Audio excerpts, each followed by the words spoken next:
Seguimos en Entre Líneas y bueno, es momento de escuchar la nota que le hicimos hace un rato nada más a Mario Riorda, al politólogo cordobés, hablando sobre el interesante y complejo escenario político nacional.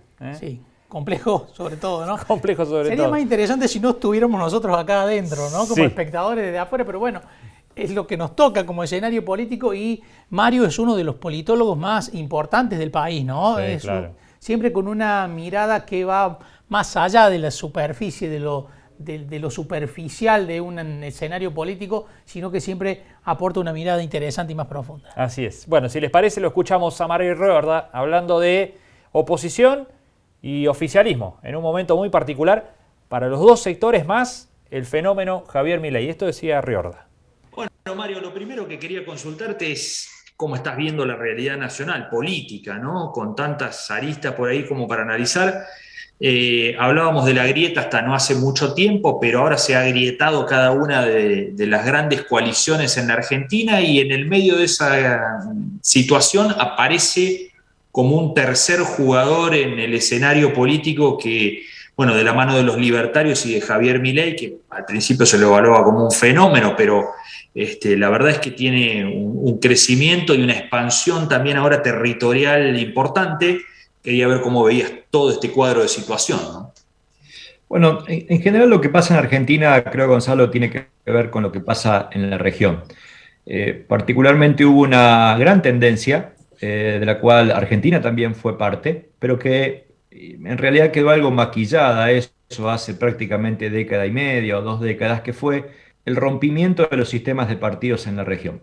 Argentina, recordarás, era un sistema de partido donde mayormente estaba ocupado por el River Boca de la política, que era el radicalismo y el peronismo, y tras la crisis del 2001 esto se derrumba y el multipartidismo que en toda la región se empezó a dar también se dio en Argentina, pero en parte quedó maquillado y particularmente en el último tiempo por coaliciones, ¿sí? Que hicieron de alguna manera matizar el peso del multipartidismo. Pero recordemos la elección de 2003, que fue una elección totalmente atomizada con 5 candidaturas con chances. Recordemos la elección del 2007 con 3 candidaturas con chances. Recordemos la elección del 2011, en donde Cristina peleó a muchísima distancia, casi 38 puntos al mejor segundo, con varios candidatos. Es decir, Argentina tiene una tradición de multipartidismo. Ahora, ¿cuál es la característica?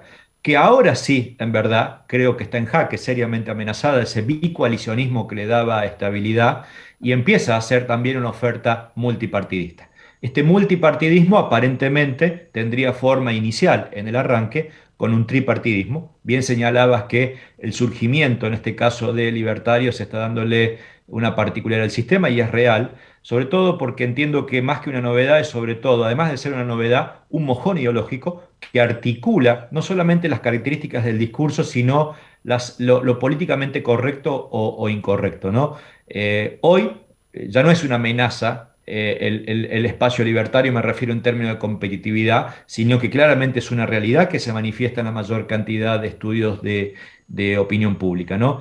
Quizás en términos de amenaza sí lo sea para una democracia que en parte, en su práctica como partido de oposición, comienza siendo una democracia relativamente iliberal, con I. Lo iliberal generalmente se asocia a gran parte de los gobiernos en el mundo que acceden bajo formas democráticas, mantienen formas democráticas, pero en su práctica, en su estilo, comulgan con muchísimas prácticas poco democráticas o en todo caso antidemocráticas. Digo esto, Gonzalo, escuchaba ayer de casualidad al propio Milei. Hacía mucho que no lo escuchaba, me encanta leerlo, estudio, escribo sobre él, pero cada tanto uno tiene la tendencia como analista a tomar distancia y escuché a lo largo de 5 minutos en una entrevista 6 veces llamar basura a opositores y particularmente a quienes piensan de izquierda o desde el progresismo. Evidentemente, claramente ahí hay una descalificación democrática, humillante, intolerante para el distinto, y esta es una característica muy novedosa que, insisto, como un mojón ideológico ordena quienes propugnan de alguna manera por un diálogo, por un intercambio más moderado, o quienes se instalan en una perspectiva totalmente radicalizada, muy en los extremos. ¿Lo ves como por fuera de las estructuras tradicionales? Porque hay que dice, bueno, incluso él habla de los políticos, ¿no? Como si estuviera aparte de todo el resto del juego político democrático. Bueno, como un emergente y además, aunque tenga sociedades, por citar Esper, hoy es un emergente que tiene un partido prácticamente propio. Hoy ha eclipsado a sus sociedades iniciales y es el partido de Milei y es Milei el fenómeno. Eh, yo creo que claramente su discurso es un discurso antipolítico, no es novedoso, su estética avasallante, políticamente incorrecta, de característica tribal, donde autocelebra identitariamente esta idea de ser incorrecto, ¿no? De estar más allá de lo aceptable, independientemente de lo que opine la mayoría, claramente lo torna llamativo y por eso insisto con la idea de ser un mojón ideológico que, insisto, se está manifestando, incluso ha ganado adentro de un proceso democrático, pero que sus conductas, particularmente su discursividad, adquiere, si se quiere, una dimensión muy poco democrática. Ujú. ¿Lo ves como, hasta no hace mucho había discusión si era un fenómeno de un momento y si iba a tener posibilidades de sostenerse en el tiempo? ¿Hoy cómo lo ves a esa discusión? No solamente que lo veo sostenido en el tiempo, Gonzalo, sino que además, si esta pregunta me lo hubieras hecho hace 6 meses, lo que estaríamos viendo solamente es un ascenso, y un ascenso además vertiginoso, competitivo. Hemos visto en estos días colegas, incluso cordobeses, como la consultora Suban Córdoba, que ha registrado una situación hipotética, un empate de tercios, compitiendo con Cristina Fernández de Kirchner o con Mauricio Macri, independientemente de la probabilidad o no de los escenarios. De verdad que es interesante esto respecto a su consolidación, porque cada mes que hablamos es un mes que está algo más arriba. Y además, siendo un mojón, el mojón lo voy a traducir de un modo bien claro y aplicado, Gonzalo, es el ordenador del sistema político en tanto y en cuanto a discursos más cercas o más radicalizados, ¿no? Fíjate que la propia tensión de Cambiemos como espacio opositor que prácticamente daba la sensación que había ganado ya las elecciones del 2023, sin que estemos en el 2023, sin candidato o candidata y sin que haya resuelto sus pujas internas, ya creía que había ganado y de golpe hoy no solamente eso no se da, sino que lo que estamos viendo es que esa unidad, ese bloque opositor relativamente homogéneo en sus ideas, ya no es tan homogéneo, no tanto en sus ideas, sino en sus estilos, ¿sí? Y de golpe tenemos al líder y fundador de ese espacio, Mauricio Macri, más cerca del afuera, por Milei, que más cerca del adentro, sus otros competidores internos. Entonces, claramente, el ordenador, y además me permito un uso irónico, el desordenador del espacio político es Milei. Entonces, sí lo veo consolidado, pero además le agregaría un elemento extra al análisis, Gonzalo, que me parece sumamente rico, y es que miremos qué han hecho las regiones con liderazgos afines, ¿sí? Europa tiende, salvo algunas excepciones, particularmente Europa Central, tiende a ponerle un freno, especialmente en los balotajes, a estos liderazgos. La elección hace muy poquitos días de Francia es un ejemplo. Estos liderazgos de extrema derecha casi siempre son frenados, ¿sí? Y especialmente se frenan en balotajes en segunda vuelta. Ahora, en América Latina, estos liderazgos, por lo menos en América, ni siquiera en América Latina, no solamente no han sido frenados, sino que dos de los grandes liderazgos de esta característica en el mundo, Donald Trump y Bolsonaro, no han tenido frenos y han sido ambos presidentes, y Bolsonaro de hecho todavía lo está haciendo. Bueno, ¿cómo ves el impacto en Juntos por el Cambio? Algo mencionaste recién, ¿no? Con lo de Mauricio Macri. ¿La irrupción de Milei puede romper eso que parecía tan homogéneo hasta no hace mucho, como bien recordabas? Sí puede romperlo, pero también es real, Gonzalo, que pensando en el propio historial de Juntos por el Cambio, es una fuerza que ha tenido historial, incluso hasta la última elección legislativa, de competencias múltiples en las primarias. Vale decir, sabe, por lo menos estratégicamente en términos de lo que se denomina ingeniería electoral, resolver sus diferencias internas con democracia interna. El dedo siempre es una característica de cualquier democracia del mundo, el dedazo, el apoyo, pero también en el caso de Juntos por el Cambio, cuando el dedo no fue del todo suficiente, ha sabido competir en elecciones primarias y con bastante éxito. Pensemos en Córdoba solamente, que fue una elección que uno diría vulgarmente para alquilar balcones, lo que significó solamente en el tramo de senadores, juez versus Negri y otros candidatos. Pensemos en la Santa Fe con 5 candidatos de peso. Pensemos en la Ciudad de Buenos Aires con candidatos de peso, María Eugenia Vidal, López Murphy. pensemos en la provincia de Buenos Aires lo que significó Santilli versus Manes, es decir, en los distritos más importantes del país ha sido muy competitivo y en algunos lugares, como en Santa Fe, hasta con 5 fuerzas. Es decir, esto es muy bueno como ejemplo democrático, lo cual no quiere decir de ninguna manera que en la presidencial se replique para Juntos por el Cambio con igual virtud, ¿sí? Y que lo quiera hacer. Tampoco digo que no lo va a hacer. A favor juega esa historia, en contra juega un presente de mucha tensión. Bien, bueno, te paso un ratito a la vereda de enfrente, al frente de todos, que también está, como decías recién, para alquilar balcones, ¿no? La situación interna entre el presidente y la vice, que finalmente, primero fueron rumores, después fueron señales y finalmente quedaron expuestas las diferencias, ¿no? Sí, desde todo punto de vista, creo que hoy por lejos es el espacio político más afectado en términos de competitividad, en términos de lo que ya se ha demostrado que ha perdido. Recordemos que en esta elección perforó el piso histórico, el peronismo como espacio, ¿sí? Como movimiento político, y nada indica que lo vaya a mejorar, independientemente de que se desconoce cuál va a ser el proceso de selección de candidaturas, ¿no?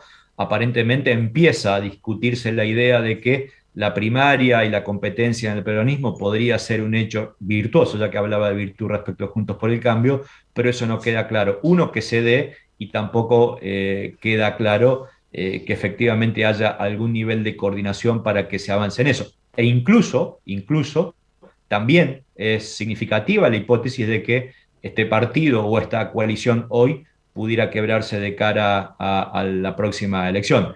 La verdad que también hay un agravante importante, Gonzalo, que no ayuda nada, yo diría, al orden, a la estabilidad, incluso diría a los modos de selección de candidaturas internas en los partidos, que tiene que ver con el adelantamiento de al menos 2/3 partes de las provincias, que seguramente van a adelantar su calendario electoral. Mientras más se dé esto, más rompe las dinámicas nacionales y más liberadas quedan las dinámicas nacionales después. Entonces, esto es un pequeño gran paso de complejidad extra a ese ruido político de la selección de candidaturas a nivel presidencial. ¿Es de manual que en esta debilidad que tiene el presidente diga que va por la reelección? Es difícil imaginar, por esto que se llama, sobre todo en la jerga norteamericana, la idea del pato rengo, ¿no? Aquel que no tiene reelección y en todo caso empieza a perder poder. Creo que cuando un liderazgo ha perdido mucho poder, ¿sí? Lo diga o no lo diga, es totalmente indistinto. Me parece que, siendo muy respetuoso con la investidura presidencial, lo que ha perdido el presidente, además de poder, es confianza. Quizás una de las características para tener poder. Por lo tanto, lo diga o no lo diga, la verdad es que impacta muy poco en términos de cuánto puede mover en el tablero político. También es verdad que más allá de la propia figura de Cristina Fernández de Kirchner y más allá de la propia figura del presidente, quizás por un estado especulativo no hay otros u otras candidatos lanzados o lanzadas y no hay muchos mejores candidatos que ellos hoy en la esfera política. Habrá que ver seguramente en función de cómo se pacte ese proceso de selección de candidaturas. Bien. Bueno, contame por último esto que acaba de salir a la calle, que es la política del riesgo. Tu último libro, ¿de qué trata? Así es el último libro escrito con 2 amigas, coautoras, cordobesas, politólogas de primer nivel, que son Silvia Fontana y Sofía Conrero. El libro se llama La política del riesgo, construcción social, liderazgo y comunicación, publicado por editorial La Crujía. La verdad que es un desafío muy importante porque es un libro sobre el cual, en términos de temática, venimos trabajando mucho. Silvia Fontana, por caso, hace 20 años que viene trabajando esta temática, y de golpe, cuando sucedió lo de la pandemia, muchísimos de los gobiernos y muchísimos quienes trabajamos en ciencia política o en comunicación o en instituciones o en el periodismo, nos pusimos a ver y qué hacemos con este riesgo y cómo se gestiona el riesgo y qué hay para aprender del riesgo. Y lo cierto, Gonzalo, es que no puedo ser tan petulante decir que estaba todo aprendido, pero sí que estaba todo teorizado, prácticamente casi todo escrito y a lo sumo hoy revisado, sobre todo en función de la escala de este riesgo global. Más de 200 millones de personas al año están expuestas a distintos riesgos, ¿sí? Y entonces la verdad es que a lo que apunta el libro es a poner en agenda, especialmente para la dirigencia social y política, de que el riesgo no se gestiona simplemente por experiencia, por picardía, con verticalidad, sino básicamente como esta primer palabra del subtítulo del libro, a través de un fenómeno de construcción social. Grandes consensos para que implique un cambio cultural en función de que cuando estamos expuestos a amenazas, peligros o vulnerabilidades, esa percepción social, entiéndase cultural, pueda ser efectiva. ¿Cómo viste esa política del riesgo en la pandemia en la Argentina? Mal, arrancando bien, de alguna manera prometedora, pero luego la inserción de la política y sobre todo la posibilidad de que se hayan incorporado como elementos desvirtuantes de esa percepción del riesgo, particularmente a través de los sesgos cognitivos. Los sesgos cognitivos son algo así como filtros que distorsionan la percepción de la realidad. Pongo un solo ejemplo, que incluso me parece que alguna vez lo hemos hablado contigo hace ya, he perdido la cuenta, muchísimos meses atrás en tu programa, que es cuando analizábamos, por ejemplo, que en ocasión, por ejemplo, la vacuna Sputnik, ¿no? Haber votado a Alberto Fernández daba mucho más chance de querer colocarse la vacuna, haber votado a Mauricio Macri mucho menos chances. ¿Qué hay ahí? ¿Hay un conocimiento de la vacuna? No, hay un sesgo de confirmación. Es el filtro de mi creencia política, ideológica, partidaria previa, que me dificulta o en todo caso me hace ver las cosas distintas de acuerdo a ese filtro. Entonces, ese es uno de los tantísimos ejemplos que han dejado filtrar, a mi entender, con cierta irresponsabilidad en la gestión temprana del riesgo, que luego rompieron esos consensos necesarios para que la percepción fuera del riesgo sea algo mucho más cultural o mucho más aceptado. Bien. Mario, muchas gracias por estos minutos y felicitaciones por el nuevo libro.